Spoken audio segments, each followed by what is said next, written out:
There's no place to escape to. This is the last podcast. On the left. That's when the cannibalism started. What was that?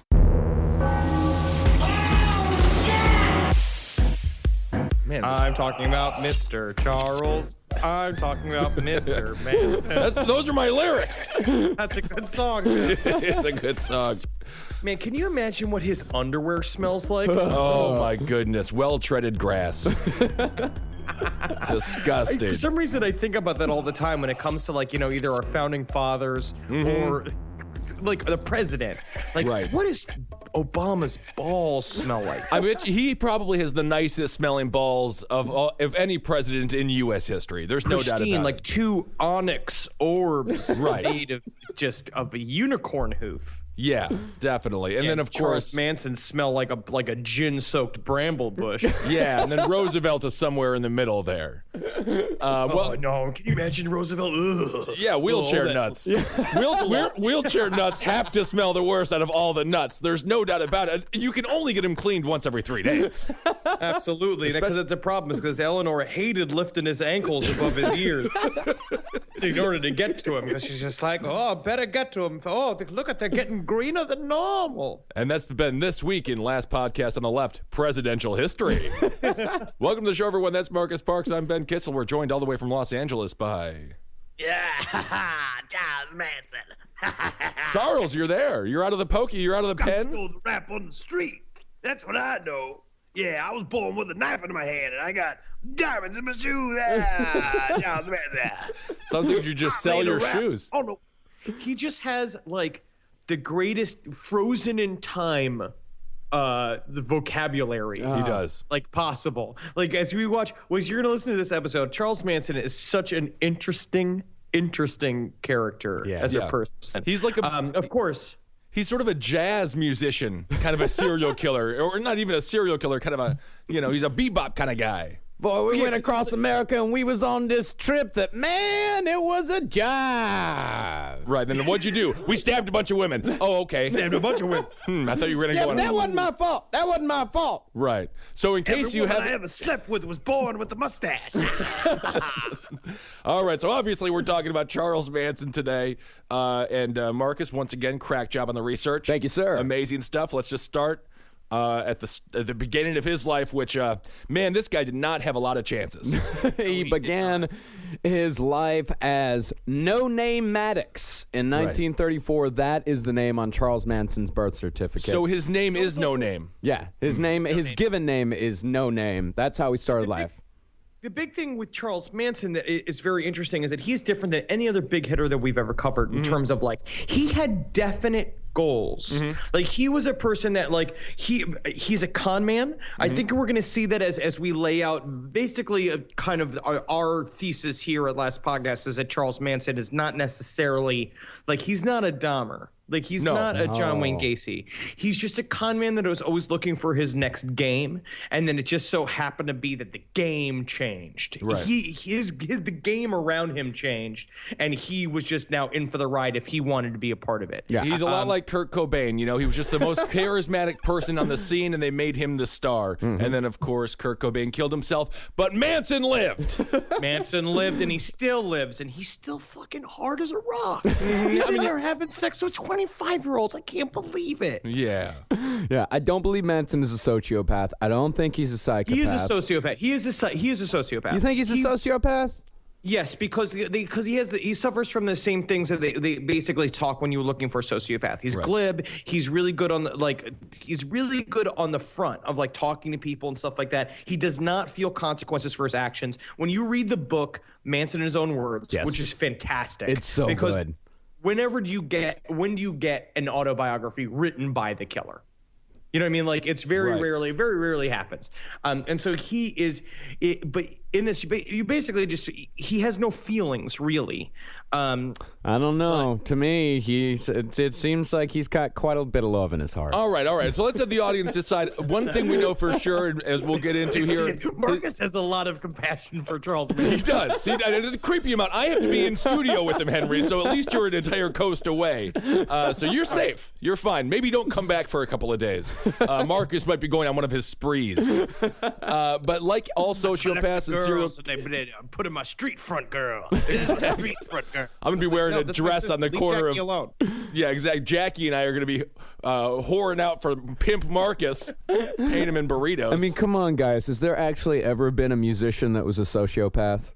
Think about it. No, not Bono. Think about it. It's not Bono. But like all the heavy hitters we've talked about previously, his childhood was extremely abusive and extremely traumatic, and he was really birthed into the world with the doctor had steel hands. It was a cold world for the poor boy. He was born... His doctor was Colossus? Yes, that's correct. He's one of the best, but also the worst doctors in America. But he's the worst doctor in America, best doctor in Russia.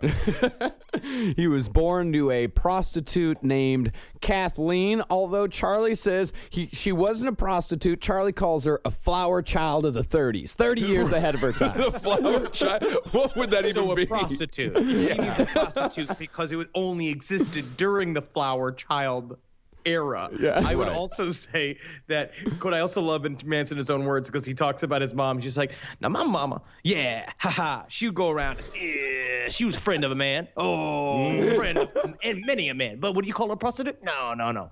Maybe she sold her body a little bit. But no, Right. you never call. Cause he loves his mother. Yeah, He does. Yeah, he does. And we're going to be taking a lot of this stuff from Manson in his own words. I did cross-reference a lot of this stuff that he said with other sources, and let's just say they don't always match up. Right. No. But who you going to believe? You going to believe Charles Manson, or are you going to believe some fucking dickhead DA named Vincent Bugliosi? Bugliosi? Yeah, buddy, get behind the curtain, start wearing a mask, go beyond Broadway. You sound like a phantom. Okay? That's Exactly. ridiculous. Sounds like an Italian horror screen star. Bugliosi. Oh.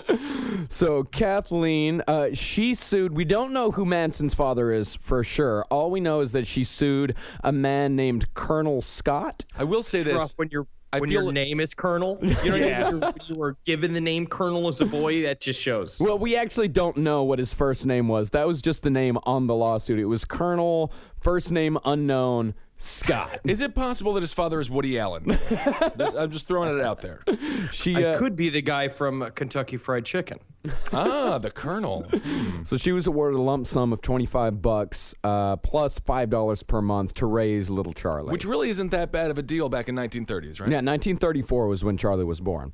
So Kathleen, she came from an extremely strict Christian household. She was rebelling against her parents. Her mother believed that the showing of an ankle was sinful and makeup was evil, only used by hookers. Kathleen had Charlie when she was 15. That whole Christian trip, that's going to come in that's going to come in a little bit later as far as how it affected Charlie. And this is for the parents out there. So if sometimes you got to let your kids go out and look like whores. That's you know what I mean? right. Like sometimes you just got to go out there and let them go out and dancing around, show that midriff, all right? Because it keeps them from having a Charles Manson later on in life. That's right. Yeah, where the name Manson comes from was from a dude named William Manson, who was much older than her, lived with Kathleen shortly after Charlie was born. He convinced her to marry him, which was not a good idea. How difficult was that? Yeah, a 16-year-old girl with a 1-year-old son named No Name. Right. I mean, if she says no to him, he needs to off himself immediately. Actually, no, it wasn't No Name. It was Noname, which is Swahili for uncared for child. Oh, Yeah, dirt yeah. feet. Yes. Yes, and Charlie said he didn't know whether the divorce was his fault or his mom's, but he placed most of the blame on her. He said, she was always a promiscuous little broad. Yeah. One of Mom's relatives delighted to tell the story of how my mother once sold me for a pitcher of beer. Mom was in a cafe one afternoon with me in her lap. The waitress, would-be mother without a child of her own, jokingly told my mom she'd buy me from her. Mom replied, a pitcher of beer and he's yours. Waitress set up the beer. Mom stuck around long enough to fidget off and left the place without me. Several days later, my uncle had to search the town for the waitress to take me home. Some families And that is verbatim from Charlie Manson in his own words. Some families have like game night And then this family was just like, leave the baby at the bar for a pitcher or beer night. And that's kind of fun. So I will tell you that if I've been at the bar several times and have been broke, and if I had a child and could, and in that moment, Right. you asked me to give up the child for straight booze, because the booze helps you forget you even had a kid. Yeah. Right. Yeah. I would do it. I agree. I would do say it. it's probably Charles's fault that they got a divorce, because I cannot imagine that someone's like, I would marry you, but you don't have a 1-year-old. And I'm really looking for a woman who has an annoying piece of baggage with her at all times. So not A kid that's literally been like a professional pickpocket since the age of 4 years old. Right. So Kathleen, not surprisingly, was sentenced to 5 years in prison for armed robbery pretty soon after the bar incident. So Charlie went to go live with his overly religious aunt, the sister of Charlie's mom, and a sadistic uncle until his mother got out of prison. And when she got out of prison, he describes it as the happiest day of his life. She got out when he was 8, but his uncle... This is a mother who sold him for beer. Yeah. That's how bad his uncle was. That when she got out, he's like, thank God, maybe I'll be sold for whiskey this time. And the reason why his uncle was sadistic is in the first day of school, apparently Charlie was a bit of a sensitive child, bit of a crybaby. So his uncle was of the mindset, you're going to be a little crybaby? I'm going to treat you like a crybaby. You're going to be a little girl? I'm going to treat you like a little girl. So on Charlie's first day of school, his uncle dressed him in girls' clothing. And I just want to sent him say, there. I want to say that that's actually a very progressive thing for his uncle to do, and I don't believe the gender norms need to be necessarily applied to children where at did a he young grow age. up in Fort Greene, Brooklyn? That sounds amazing. I mean, I'm looking at these kids. What I will say though, they talk a bit of an interview with his aunt, and his aunt was like, Charlie hated going to church, but he loved to sing. What a beautiful voice Charlie had. Right. It's amazing. Oh my God! So after she got out of prison at 8, they traveled around the country for a few years, just bouncing from man to man. She tells us, Charlie tells a story that her mom, that one night, her mom hit a guy in the head, like the badass guy in town. He grabbed her ass. She hit him over the head with a bottle of whiskey, and she said, "Charlie, we gotta go." And immediately they were out of town. And that was the life that Charlie lived for a few years. But man, That's he called loved it. That's called an Alabama wedding.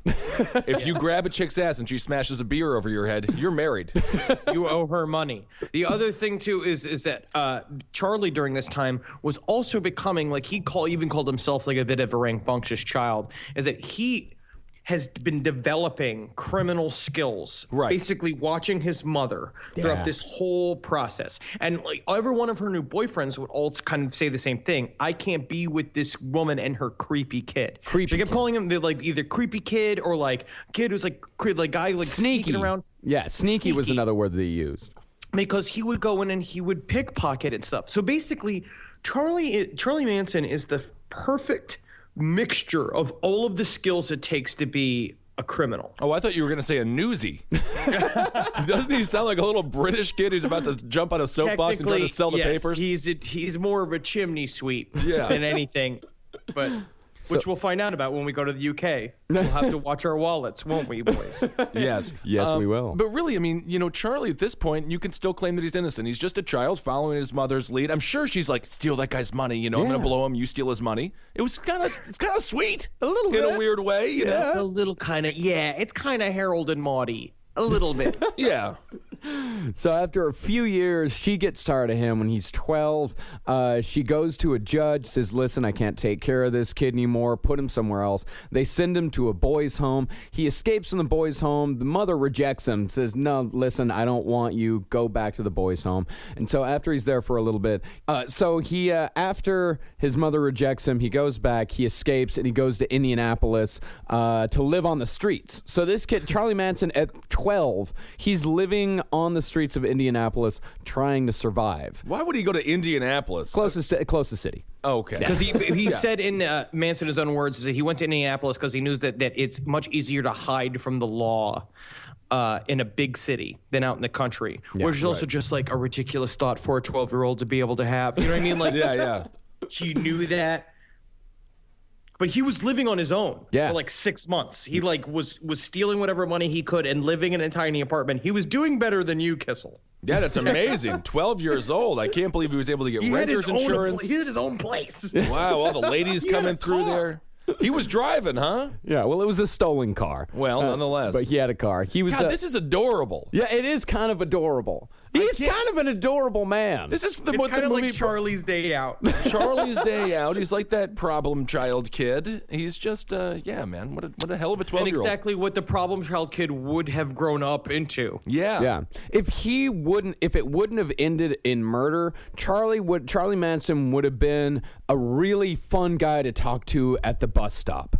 Yeah. But then you also, like, at the end of it, you're like, are you waiting for a bus? No. I'm afraid of buses. Legally allowed on a bus. So he goes back to reform school. Also, like, if this was like 1880, he could have been president. You know, how many presidents also started like this? So many.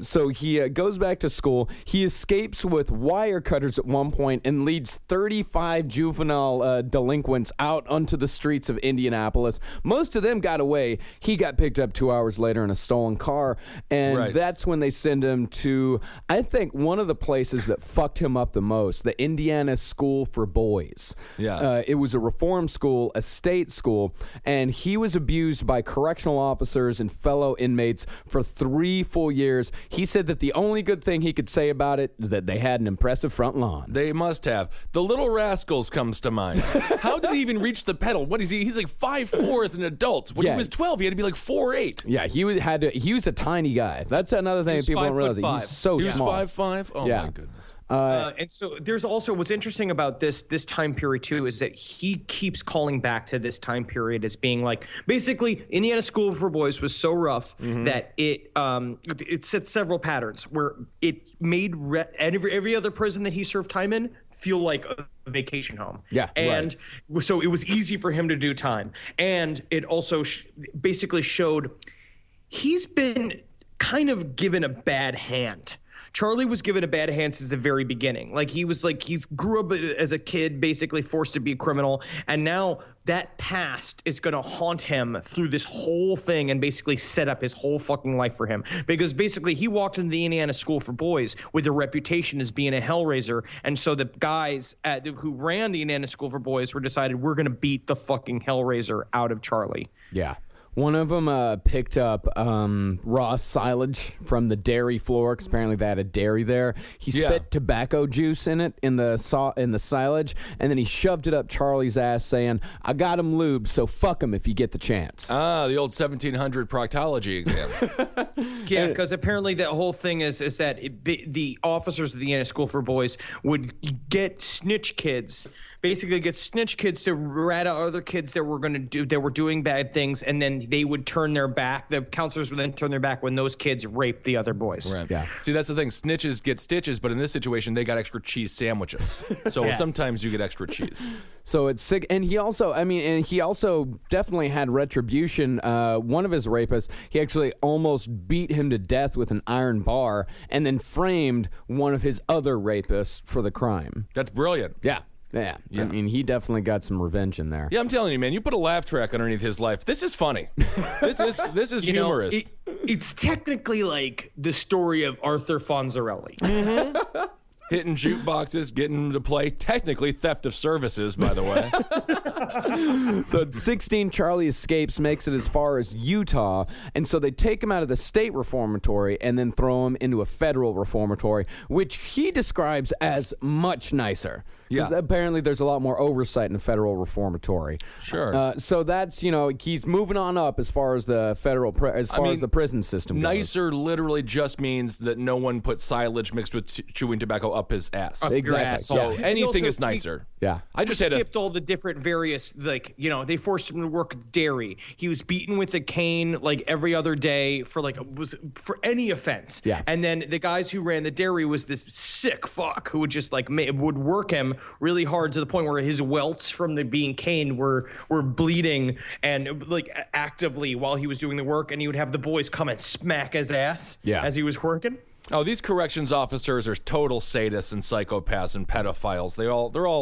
They would have loved to be in that Franklin Credit Union. That's for damn sure. Yep. He said that he had strong sexual urges that got him into trouble from time to time. He said at this point the only climaxes he's had was from, quote, jacking off or sticking some punk in the butt. Right.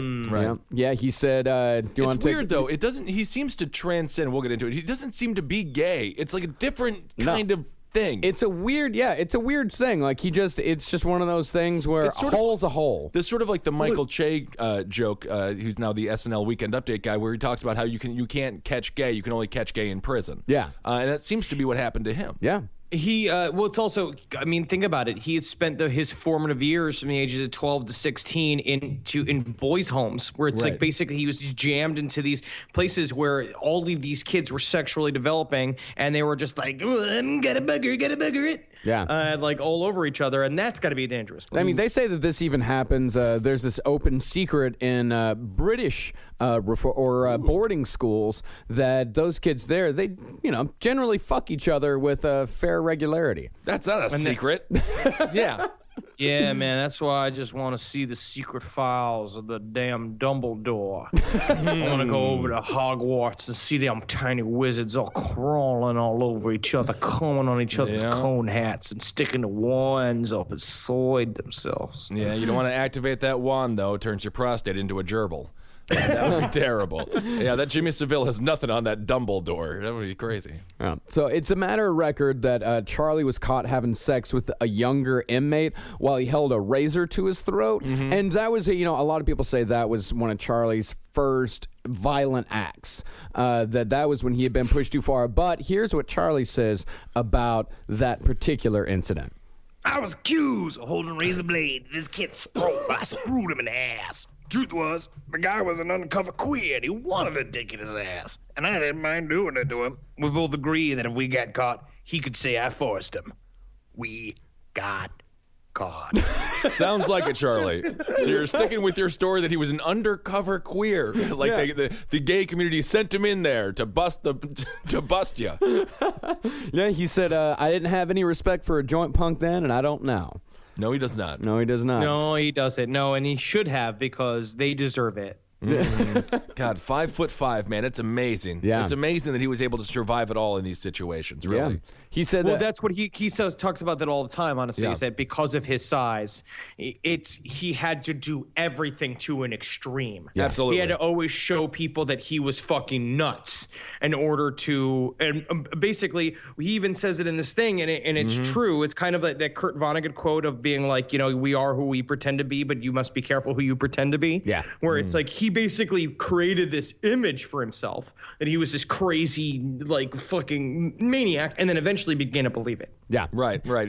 And he was in some sort of involuntary institution from the ages of 12 to 19. Right. Like he was either in a boys' home or in a reformatory from 12 to 19. Now, when I was 12 to 19, I was looking up to like Chris Farley, John Starks. What were some of his idols?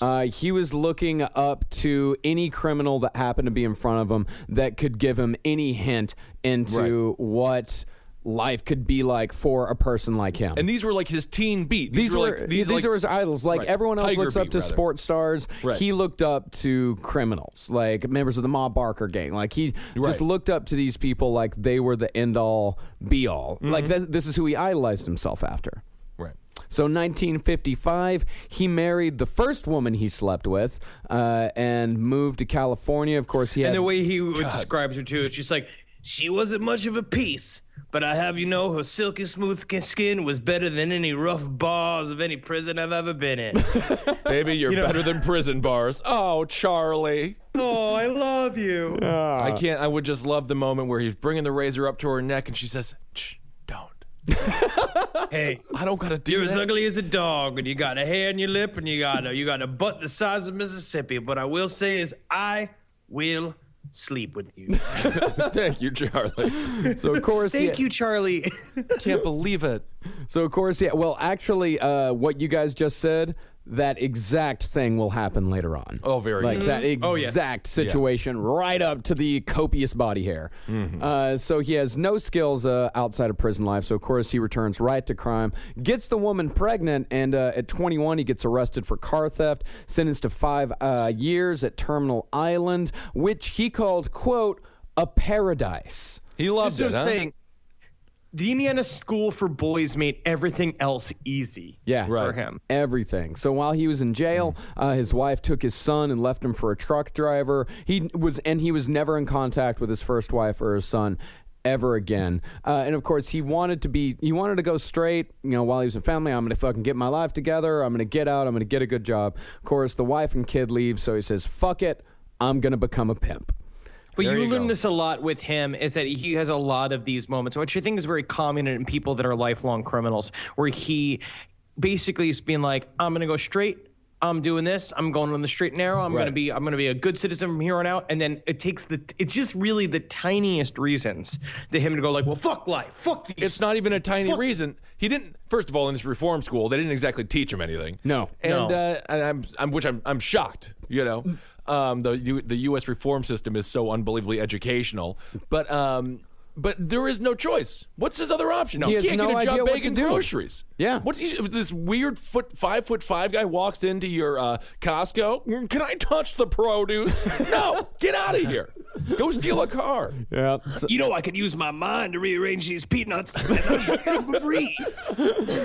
So he has a dream of being a pimp, and he gets out and he becomes a pimp. And I love how he described it. He described being a pimp as being the bank president of crime. Oh, wow. That's how low Charlie's expectations were. I think the bank president is the bank president of crime. Yeah, I think so. But you know what? He was and this is not surprising considering what became of his female followers later on in life. He was a fucking amazing pimp. In what way? How was he so good? He was because he would ask all this advice as to how to use this, like, how do you turn a girl out? And like to other pimps in jail, and they're just like, what you gotta do is you gotta get in that girl's head, make her love you more than anybody else, tell her that you love her more than anybody else, and how deep and powerful your love is compared to anybody else's, and then tell her to sell her pussy on the street.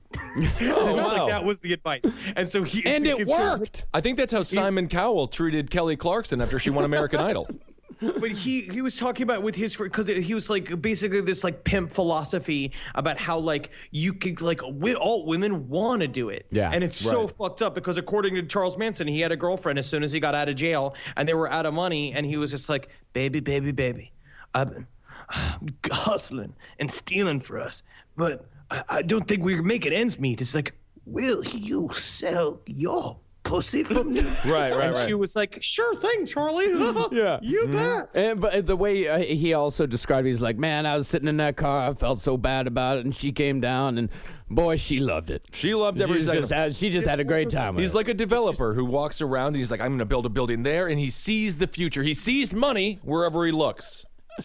Also, it's also Charles Manson's fucking perspective. Yeah. That like the women just loved it. That the women were so happy to be prostitutes. They were crying and crying and crying. They must have loved it. So he unfortunately transported some girls across state lines to take them to some conventions. So he's conventions? Were they going to Comic-Con? What were they? Conventions. Yeah, it's like the fucking Republican National Convention. Remember when it came to New York and there was a flood of prostitutes in the town? Oh, okay. That's what he was remember, doing. Ben. I remember, yeah. I was one of the prostitutes. So Charlie, he goes down to Mexico City where he says he partied and mingled with bullfighters who taught him how to use a cape and a sword. He took mushrooms. They didn't understand a damn word he said. So yeah, man, you don't understand what I'm talking about with the squeaky shoes. him just flapping a cape and a bowl, and they're all just staring at him, just being like, "You've got to get out of here."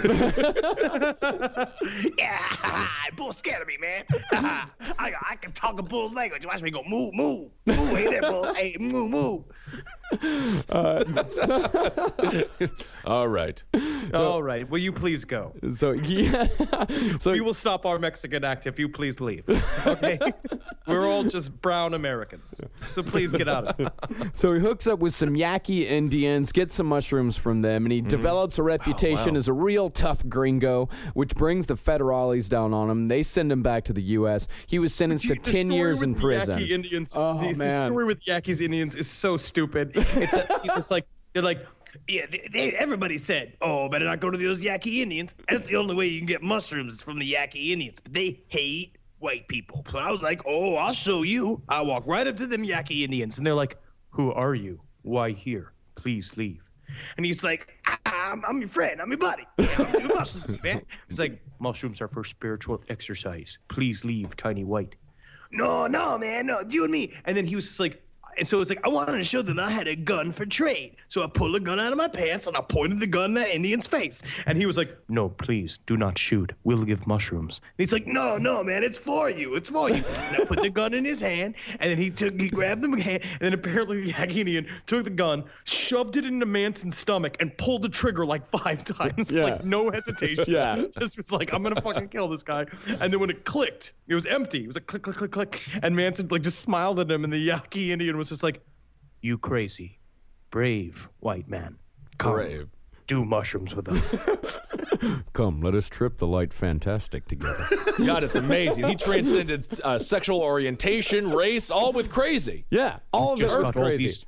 We just got all these new Dark Side of the Moon vinyls, and we hear they are extra cool if you play backwards. He's brilliant. Look at our velvet painting of bull riders. You will love them. Is it not trippy as balls? Very cool, tiny white man. Please let us pause and go to Gadzooks for more black lights. Yeah, you never see a Native American at Gadzooks. Why is that? They should be there more. So Charlie gets sent back to prison. He gets sent back to prison, a 10-year sentence, and he starts looking back on his life, falls into a deep depression. He starts studying all kinds of different things. He starts studying Islam, psychology, hypnotism, and surprisingly enough, the one thing that spoke to him more than anything else, Scientology. That makes sense. He's crazy. He's an insane And person. also, Scientology is how he picked up several members of the Manson family. Yeah. Is that they were people that were already interested in, because we've talked about it a little bit. We have to do a whole episode about Scientology. Oh, And definitely. we're definitely gonna. But it started as sort of a street philosophy where people were really selling it on the street. I guess they're doing it now the same way, but it was like it was kind of like a hip thing. Yeah. If you knew about Dianetics. Yeah, all the stars were doing it immediately. That was L. Ron Hubbard's big trick. I mean, it was a brilliant move. Yes, it was. I think he said a star is equal to 100,000 people, something like that. Yeah. So he goes through all these different philosophies, but the thing that he finally decides on that's going to change his life, the one thing that he's going to dedicate his life to, his music. Yes, and what good music he created. It's all right. That's why I said good. I said it was good. But it just sounds like he became such a fucking dickhead about his music immediately. Because he's always just like, My music was my passion.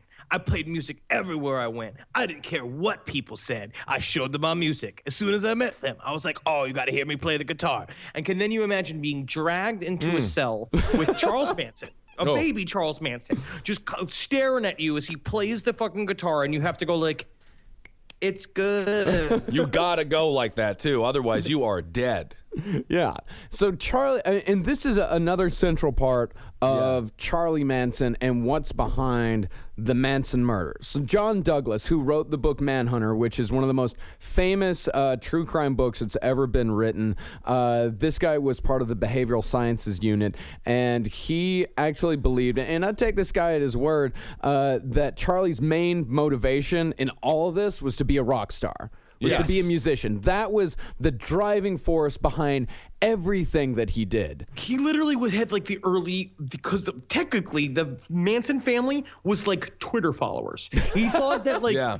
but he thought that having this group, like when we'll get to that point, but like he was like, oh, now I'm in. Once Yeah. I already have my fucking hot chicks that are, you know, Manson level hot chicks, and they are They were with him. pretty It's just hot. like, Yeah.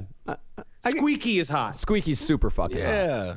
Yeah. And so was Lindsay. Lindsay Van Houten is also very attractive. Yeah, That's all you Leslie need. Van Houten. All you Leslie. need is two, and then the other girls just kind of dance around, but then you think, oh, they're all hot. No, it started with a librarian, but we'll get to that here in a bit. Yeah. It started with a librarian with copious body hair.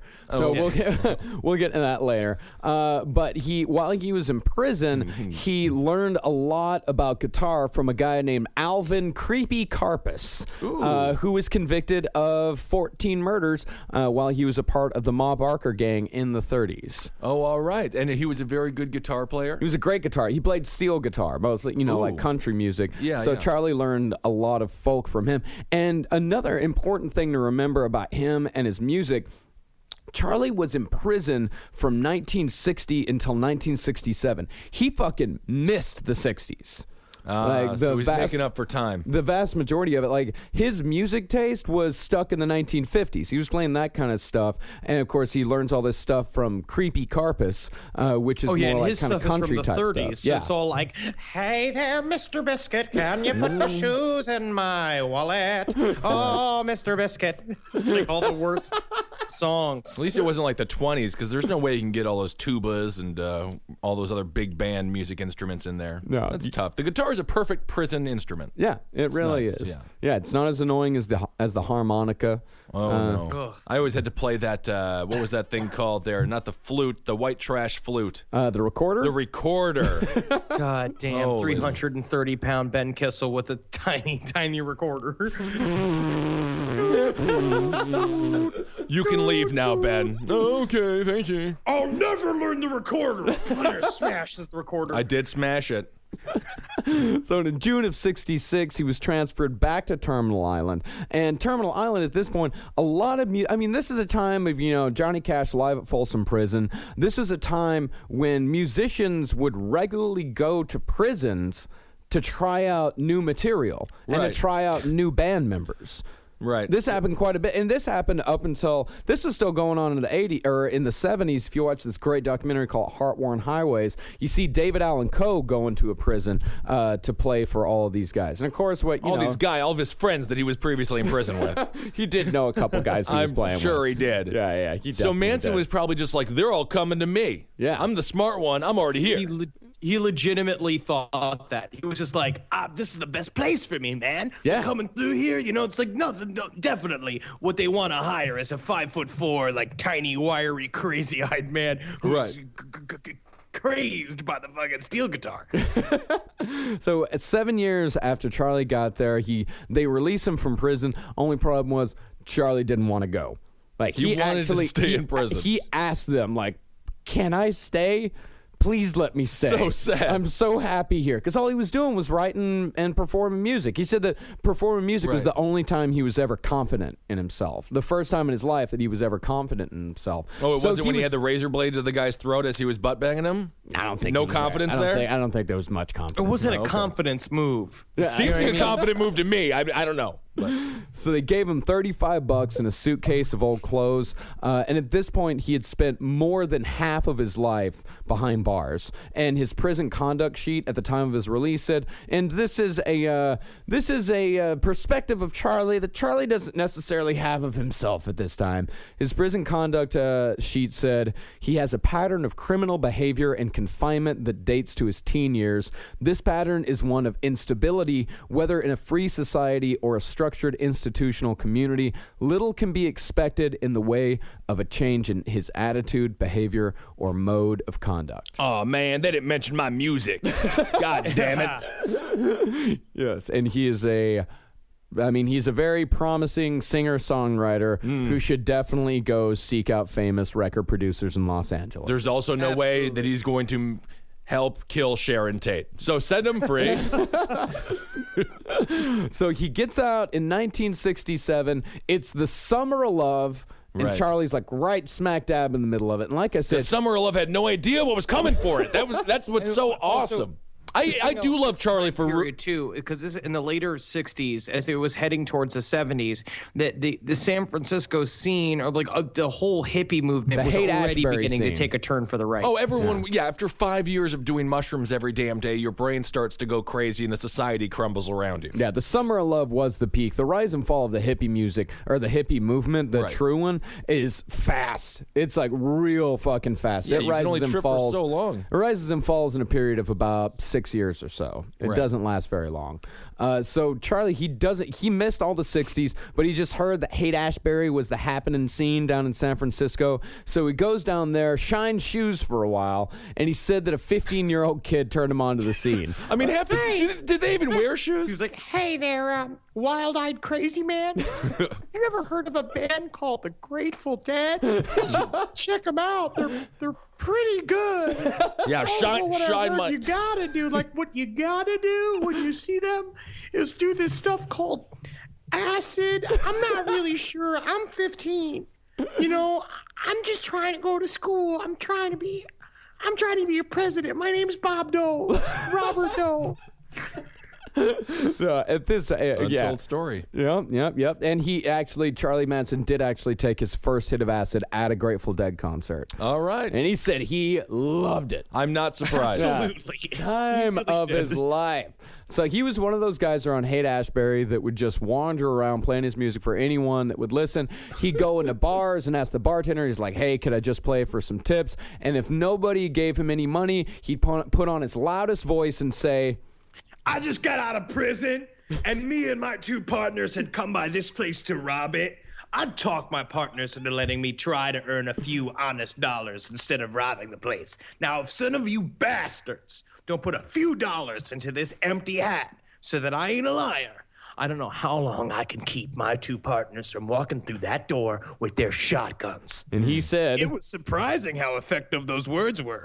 Yes, technically, Mr. Manson, that is robbery, actually, at this point I now. swear to God, everything that Charlie Manson says sounds like a fucking Murder Fist sketch. It really does.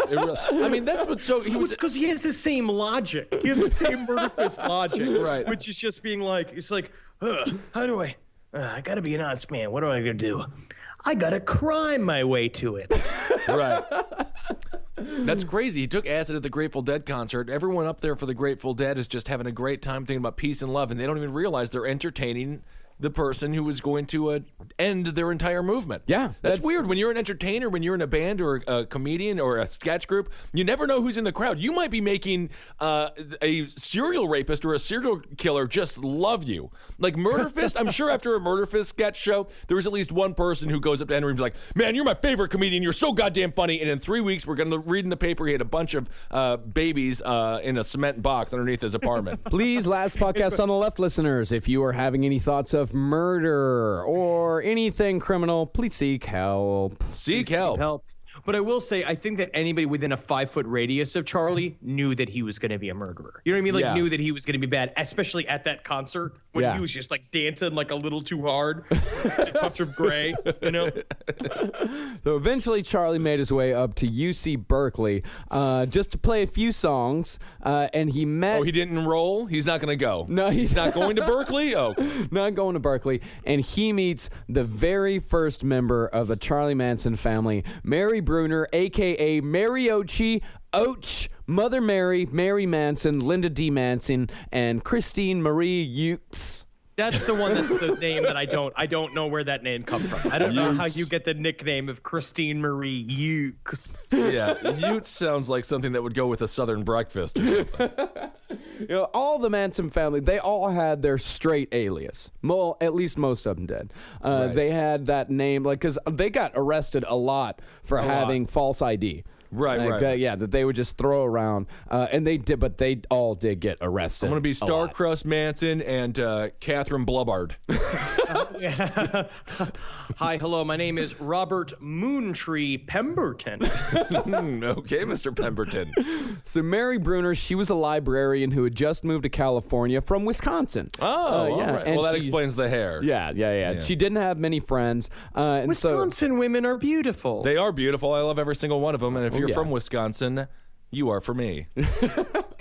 So Charlie talks his way into letting him stay at her apartment. After a few weeks, they started sleeping together. And as Charlie described it, it's just a beautiful courtship. But this is actually kind of romantic. A few weeks. I mean, he didn't aggressively sexually assault her or anything. Like, No. I mean, Well, that's what Charlie Honestly, said. it He sounds said that he said that everybody paints me as coming out and immediately starting to fuck all these women. But I tell you what, it was quite a few days before I got my balls out of hock.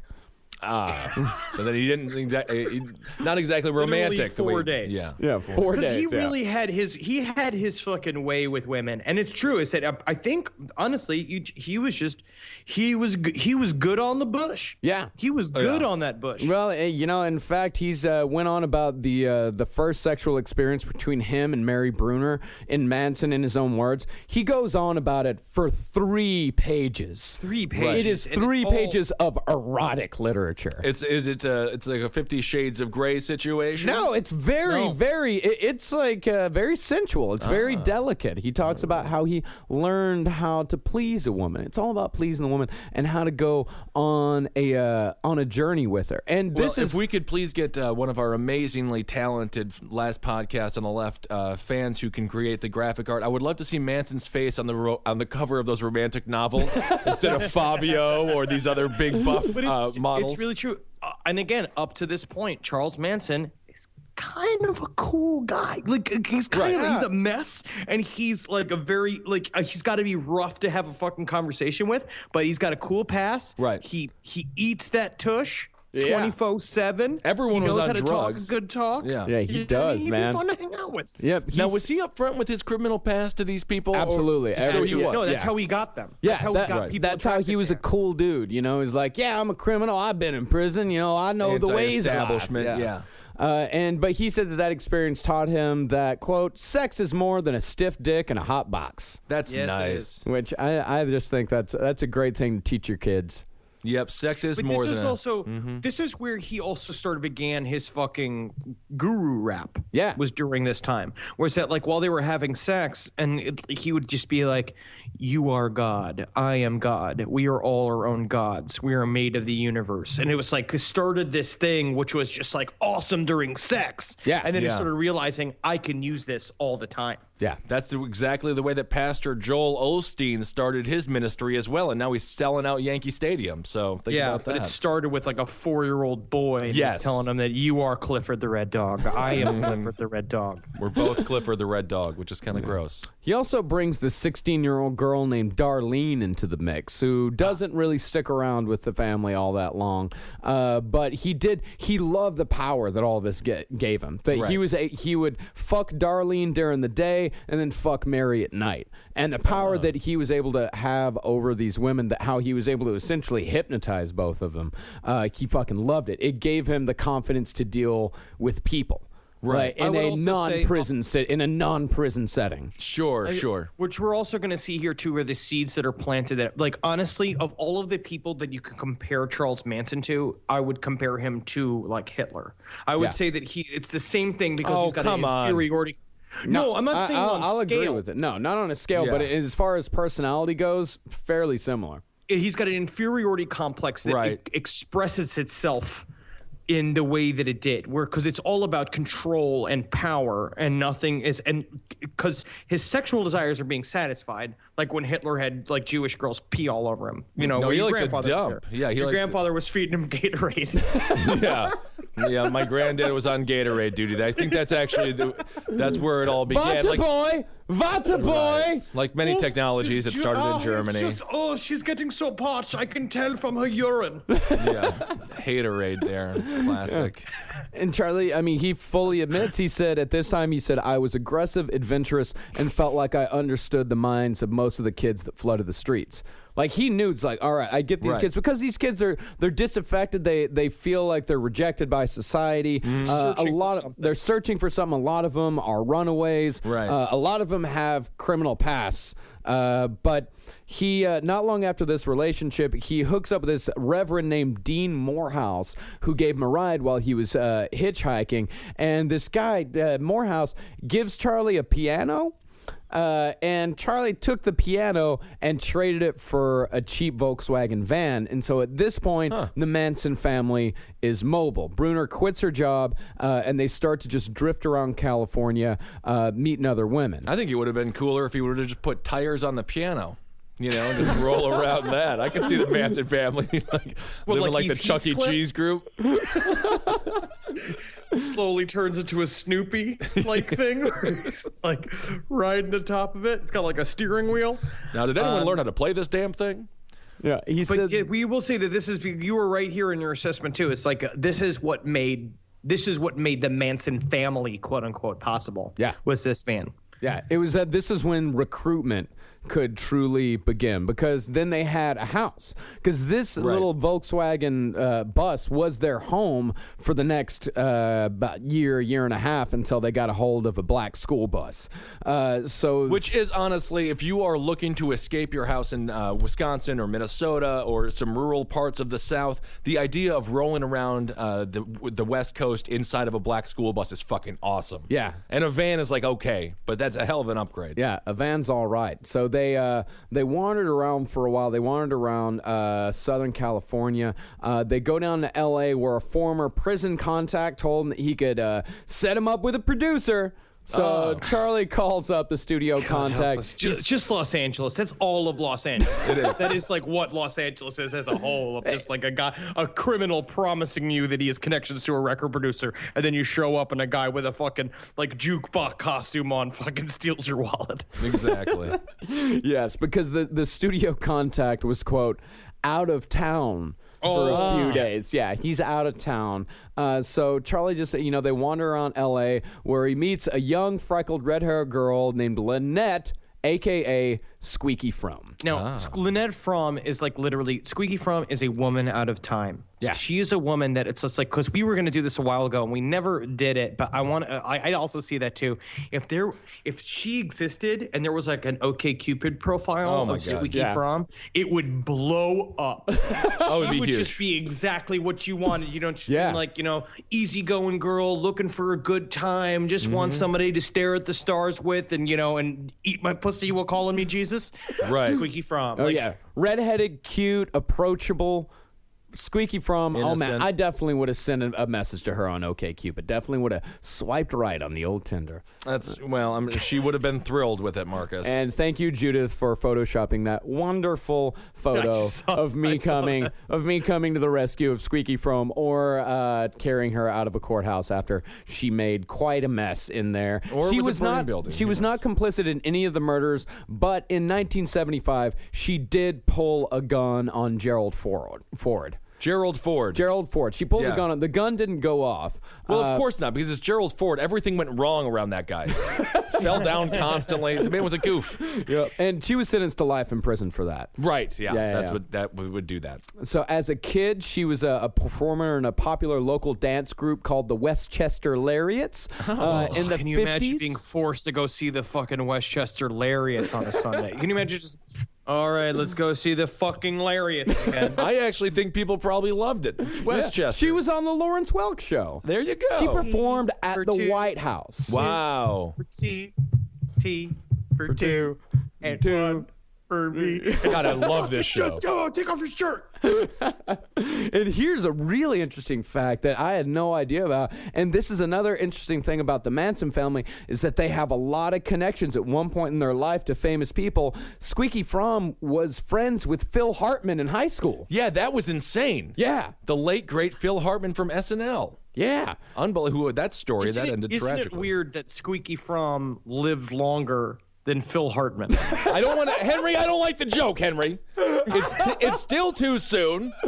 Phil Hartman's psycho wife from North Dakota, cocaine fiend. That's why you can't marry someone who also wants to be famous. They get jealous. Never of your marry a success. fun person. Never. That's the moral of that story. Yeah. Do and blow. For a little while, it's a great time staying up all night, banging all the time, and the next thing you know, you want to go to sleep, but she doesn't, and then you die. So she die uses and the die. permanent alarm clock that wakes you up into heaven. Old revolver to God. And of course, Squeaky, she was not a happy teenager. She worked at a canvas shop where coworkers would see her burn herself with lit cigarettes. She'd shoot staples into her forearms. I would have been with a friends staple with her. gun. Definitely. I was friends with a girl who did that exact same thing. Yeah. I was in love with the girl in junior high school that carved Kurt into her arm. That was like the hottest thing to me. I thought she was so cool. Like Kurt Loder. Yeah, like Kurt Loder. Fucking Loder. Big MTV News fan. Big MTV News. Yeah. It was actually, it was Kurt Douglas is what she kept saying. And I was like, it's Kirk Douglas. And she's like, No, it's Kurt. Yeah. So in high school, Squeaky, she started getting rebellious, started taking drugs, drinking a lot. She got into an argument with her father over the definition of a word. And so she packed her bags and left home for the final time. Lord, what a powder keg. That must have been every dinner. Yeah. It was just like, Right. oh, what the fuck are we going to argue about tonight? Yeah. The word was father, and they disagreed with what it took to be a good one. Yeah. That's sad. Yeah, that was just sad, Ben, because Yeah. that seems like that could be very likely what it actually was. Yeah, it was probably like, what does it mean to be a dad? He's like, I've taken care of you. And she's like, you haven't eaten me. You don't care about me. You don't Because care. again, a big thing you're going to see, we're going to see as a pattern with all of these women too, is that that standard like feels out of place.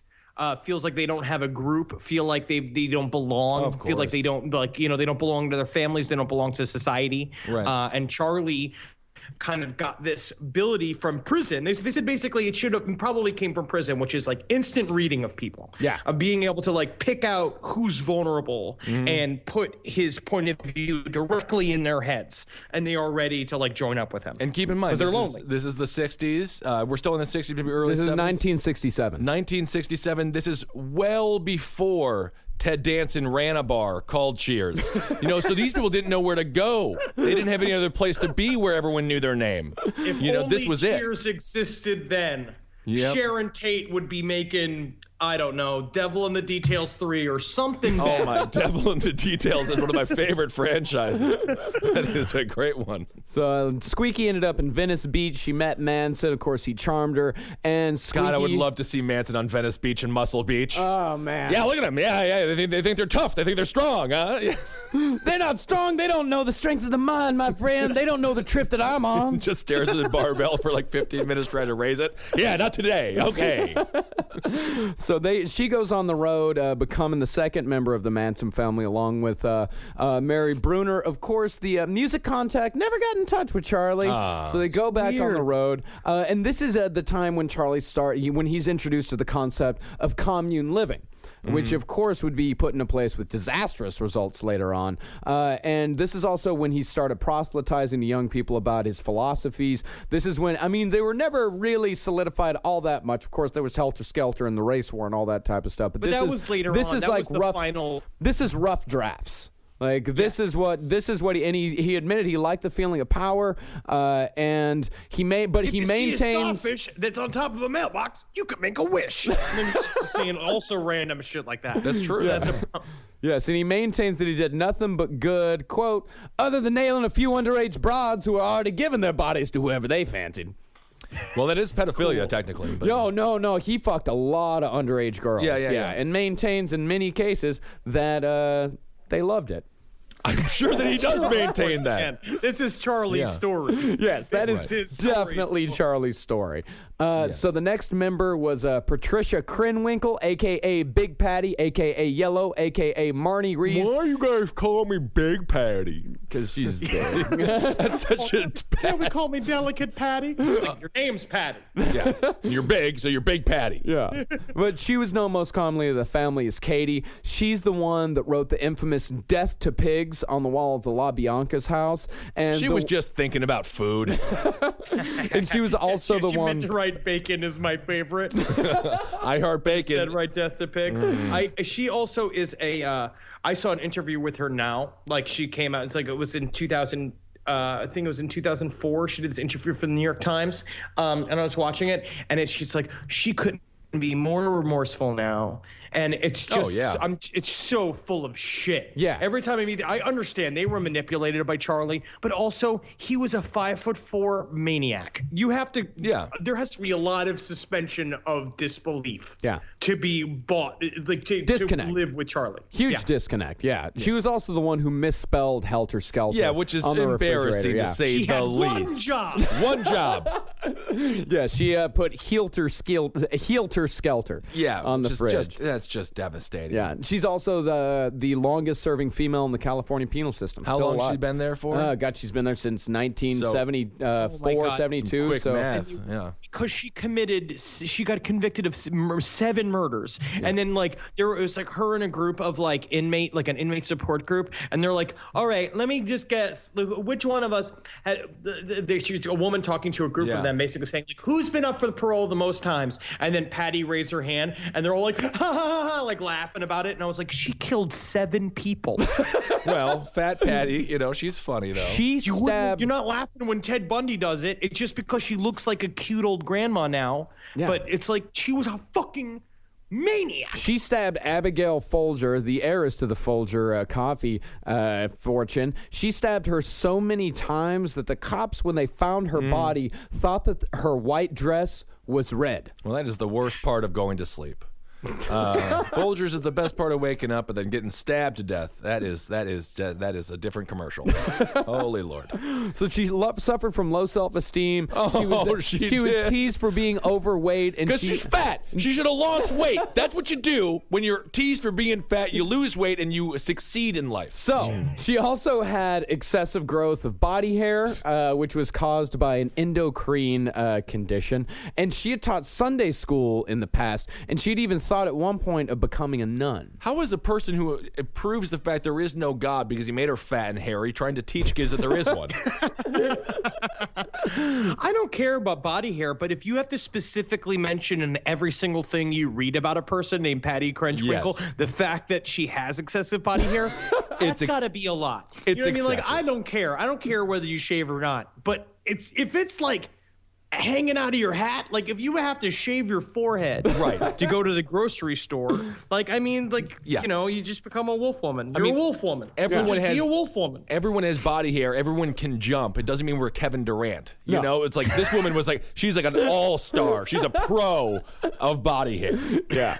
So she met Charles Manson in Manhattan Beach in 1967. Squeaky and Mary, they were already along for the ride. They were already known as Charlie's Girls. And during those famous interviews, Krenwinkel said that she slept with Manson the first night they met, and that he was the first person that ever told her that she was beautiful. After they slept together, she put her head in his lap. She cried, and she said, "Charlie, you've given me a new world. Anything you do has to be right. God, take me with you wherever you go." It's a bizarro Charles Angels, isn't it?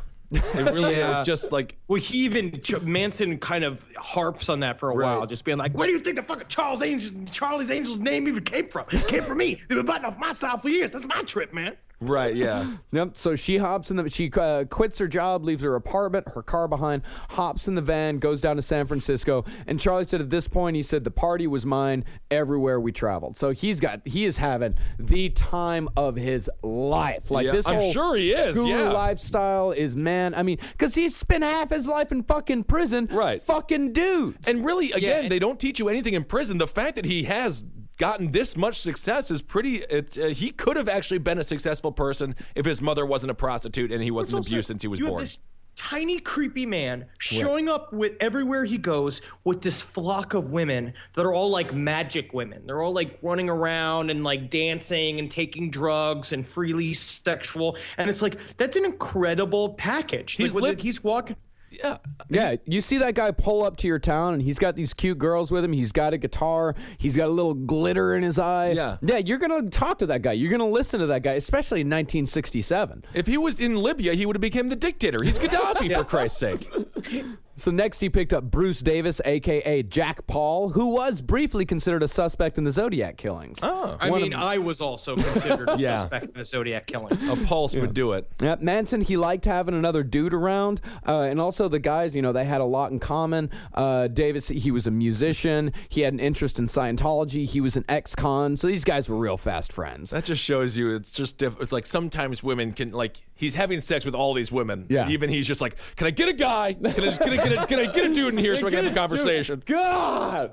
I can't talk to anybody about the fucking Packers, man. Yeah, Come on. Manson loved the Green Bay Packers. Huge fan.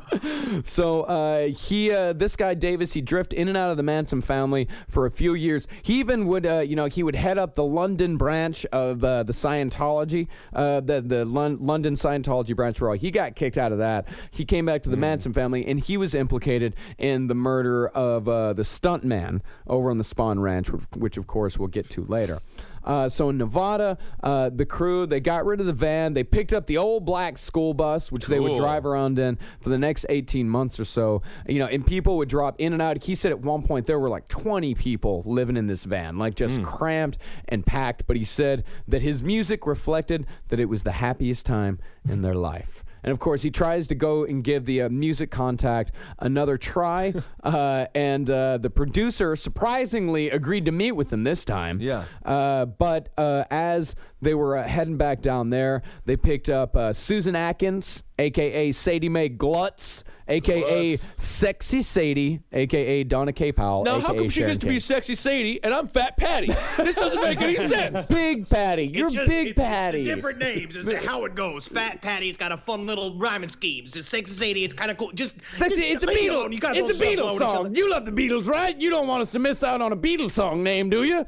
Come on, Big Patty. I've been trying to lose weight. You know that. So Susan Atkins, she had dropped out of school and moved to San Francisco. She met a couple of escaped convicts there and hit the road with them. They committed a bunch sound of like fun women. Yeah, if they do. A little unpredictable. Yes. Unpredictable Manson women. So they hit the road. They committed a lot of armed robberies up and down the West Coast. They were caught in Oregon. The men were sent to prison. Susan got probation after serving 3 months in jail. And when she was released, she went down to San Francisco, got work as a topless dancer. It was there that she danced in a show called The Witches' Sabbath, which was organized by Church of Satan founder Anton LaVey. Wow. I would have given to have been there. Yeah, That would've must have been interesting. so much fun. Yeah. So Susan met Manson at a party, listened to his music, fell in love with it. A few minutes later, slept with Charlie, quit her job, and joined the group. Wow. Yeah, and this is and so now we're coming back to the Morehouse family, which, if you'll remember, Reverend Dean Morehouse was the guy that gave Charlie the piano that he was able to trade for the VW van, which eventually gave him the power to recruit and to get the Manson family together. Apparently, Charlie wasn't done with him for Reverend Dean Morehouse's 14-year-old daughter, Ruth Ann, a.k.a. Weesh, a.k.a. Ruth Ann Hubelhurst, a.k.a. Rachel Susan Morris, was infatuated with Charlie. After the Tate murder, she said that she knew of 10 more murders other than Sharon Tate. Charlie had originally taken Ruth Ann out. Shortly after taking the piano, they'd go to the beach. She was 14. Charlie was 32. And when the first time they had sex, Ruth said, "But my daddy." And before she could say any more, Charlie whispered, Forget your daddy. I'm your daddy. Doesn't this feel too good to be wrong? Oh. And then, and then comment on this, he said, "You sent me all those children in the 60s who went through hell with me, yet she's the only one I took from you." All right. The only one. The only one? I He don't considers that. He didn't consider it to be wrong, but he also considers it like he does. He felt bad about kinda, that He's one. like, yeah, I did fuck a 14-year-old girl when I was 32 years old. That's gross. I did do that. That Yeah. was something that I did. Oh, yeah. yikes. Oh, it's getting hot in here. Oh, sorry. Oh. That's what the lead singer of Blur is doing right now, probably. Damon Albarn? I have no idea who he is. I just thought about Blur for some reason. I don't know why you thought about the lead singer of Blur. I don't know. What was that song they sang? Song, woohoo. That one, yeah. Yeah, that song. It makes you think of having sex with underage girls. What? No.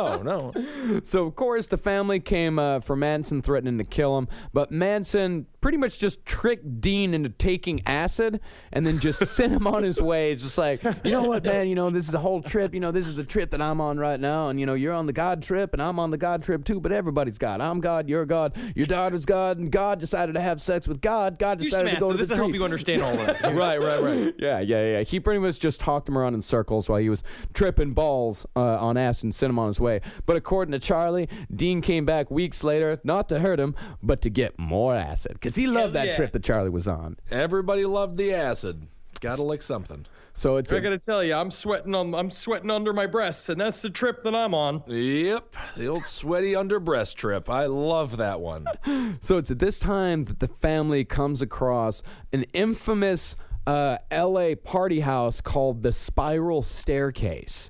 And apparently there was devil worship going on here, satanic activities, animal sacrifice, blood drinking, a lot of whips and chains type of stuff, and rumors of human sacrifice. But of course, anytime satanic stuff comes around, there's going to be the rumors of human sacrifice. But Manson, he blames the Spiral Staircase, this house, for the turn that the family took from like the fun and games, love and sex type of lifestyle that they've been living for the last couple years into the madness that eventually overtook him. He described him as, quote, a hardcore, multiple devil worshiping bunch of people.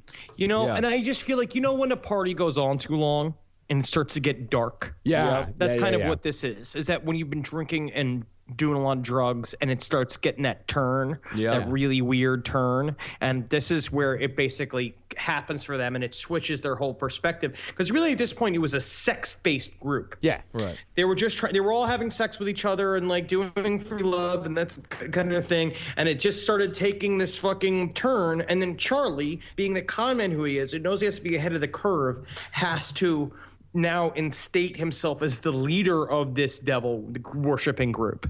Right. Yeah, and they're all too fucked up to climb down a spiral staircase anyway. So that's just a nightmare. absolutely. It really just makes it a one-story house. Yeah, this is when Charlie, he has his first vision of being a Christ-like figure. He said he was doing acid in this house, and he said a figure in a white robe told him, "Now, Charles, these are your loves, and you are their need."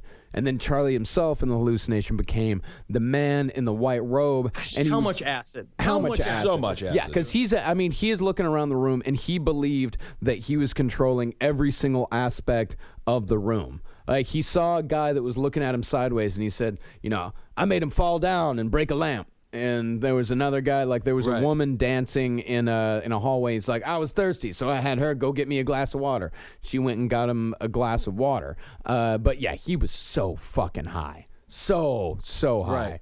And so after this strange episode, in which there was another strange episode after that, another Christ-like thing. Manson, he was just wrapped in a dirty fucking white towel. He was washing a man's feet, which when you're in the middle of like a really weird fucking acid trip or a weird hallucinatory trip. You start putting shit together for yourself. Yeah. Things just kind of start coming together. You start doing just weird shit was going. And Susan Atkins said, Charlie was dressed in a white robe, and I had so much love for him, I thought he was Jesus. It was a shit-stained white towel. Yes, it was. Yeah. But in response to this, Charlie said, Except maybe in jest. I mean, no one else ever said that shit. A white towel, some very dirty feet, and some words from a dope-talking ding-a-ling broad can lead a bunch of people into believing a guy is some kind of god. I feel there are a lot of people in this world who are crazier than most would like to believe I am. So after things started to get weird sex-wise in this house, Charlie took the girls and left, although they returned many times over the next year or so. And he said, at that time, not in a million years could I have been convinced that things would turn out bloody and bad. And that's where we're going to end our first episode on Manson. Not in a million years. Not in a million. Not in 1 million years. That thought wouldn't have crossed through his head. Not in 1 million years do you think they would turn out bloody and bad. You just thought the party was just they were going to be balling and laughing for forever, but then it turns out eventually things have to change, and then if you want to stay in charge of that group, you have to change too. Yeah. Right. You will see that change. God, he is. Who do you think? Koresh or Manson or Jim Jones? Beauty scale. Best looking? Who is it? Charles Manson. I'm giving it to Koresh, honestly. That's a tough decision. Jim Jones man. is an old man, kind of like bigger, puffier, Manson had fatter the face. eyes. Yeah, Manson definitely had the eyes. Bring yeah. into account height. Bring into account height. That is true. I'd imagine Koresh was. Yeah, I mean, if you're going for the full package, but Charlie, better fashion sense. That's very true. Minus the. And he played the guitar. Poorly. No, Koresh played the guitar too. Remember, he was in a band. He was I great. just wish. And Jim Jones, he only played the slide whistle, which was a problem. Yeah. He's more of a public speaker type. So, ladies, go to the Facebook page and let us know. Koresh, Jones, or Manson, who do you think is the dreamiest? So in 2 days, tomorrow, it's Halloween. Yeah. Oh, my God. It's my favorite holiday, and I'm so happy. I'm going to Atlanta to be for the last ever Atlanta zombie apocalypse. If you are in Atlanta, I suggest going tomorrow night to the Atlanta zombie apocalypse. It's going to be fucking nuts. Apparently, they have had several code greens this year, What's which a code means green? a code green is to throw up from fear. Nice. Wow, awesome. They've had several people throw up all over themselves That's in the perfect. maze. So I'm excited for it. Well, don't eat too much before you go in. No. I'm going to have a big slab of barbecue. Oh yeah. I'm Yeah. really Don't have excited. those 3 hot dogs that you and Jackie had at Haunted Oh, Halloween. yeah. By the way, on the last round table, Jackie described her experience with you slightly different than you did, Mr. Zabrowski. Oh, no, I said I was scared. No, you did not. No, I you told did the story not. about the fucking Dracula guy No, popping you- out, and I fell over the fucking stalactite and hurt my knee. You said it was nothing but political correct garbage, just commercial No, nonsense. You're a drunk. It's 11 a.m. I'm possibly drunk. Yes, possibly. All right, everyone. Thanks so much. We'll do a hail yourselves. Yes, hell yeah. And before we get out of here, don't forget to go to cavecomedyradio.com/last podcast on the left for more episodes and to get your last podcast on the left t-shirt. We just sent out our second batch yesterday. So if you ordered after we got our first batch, you'll be getting your t-shirts in a couple of days. The international people who didn't get theirs in the first batch are going to be getting theirs here in the next week or so. So if you want your last podcast on the left t-shirt, go to cavecomedyradio.com/last podcast on the left. There is a PayPal button there. It's $25 for domestic or $40 for overseas. And it's a fucking awesome shirt. Ben's wearing his right now, and it looks fucking awesome. I'm loving seeing all these people wearing these shirts out And there. thank you It guys. means a lot. Thank you guys so much It for your does, man. patience with that. You know, it's just us three doing this entire thing. Yeah. And so Yeah. we're doing the best we can, and we just really appreciate you ordering, and we'll get them to you as quick as possible. As quick as humanly fucking possible. So yeah, thank you guys so much for all the t-shirts that you've ordered so far, and thank you in advance for the ones that you will order in the future. All right, let's go to Magustalations. Oh, I'm sorry, Henry. Congratulations. I just want to say hail Satan, everybody, again. Satan, I just want to put it out there. Satan, thank you for getting me through trials and tribulations. Thank you for giving me power in powerless situations. I love you, Satan. You're sounding Hail like Satan. a real Charles Manson there. Sounding like a real Charles Manson. And Heil Geen. All right. Hail me! All right, everyone. We'll talk to you soon. See you, fuckers. Oh, happy Halloween. Yeah, we said happy Halloween. Yeah, we said okay, happy we got Halloween. it. Yeah, but still, happy Halloween again. Yeah, Can whatever. never say it too much. You can't. I love it. I love it.